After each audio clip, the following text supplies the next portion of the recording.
Mambo vipi? This is Konde Boy Jeshi, the CEO of Konde Gang. Niko hapa kwa address hili jambo linalohusu mdogo wangu Chinga. Kwanza kabisa nikiri kwamba mdogo wangu alinitumia message na kuniomba kwamba anataka kutoka kwenye label akawa independent artist. Nami nilimjibu straight kwamba mdogo wangu, wish all the best. I got you back all the time as usual.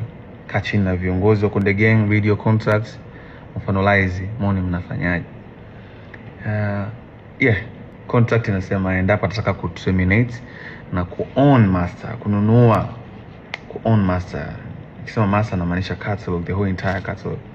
Nyimbo zote hata zile ambazo amezifanya mimi ili ziwe za kwake lifetime. Hizo zinaingiza pesa kwake lifetime. Inatokea alipie kuzinunua hicho kiasi cha pesa kilichotajwa kwenye mkataba ambao mdogo wangu alisign 4 years ago na kampuni ya Konde Music.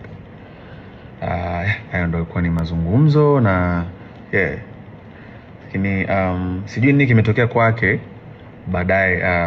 Akaja kusema kwenye social media kwamba nimemdai kiasi cha bilioni 1. Nikiri kwamba sijamdai kiasi cha bilioni 1 na nisingependa pesa yangu tena ije kunichafua mwenyewe.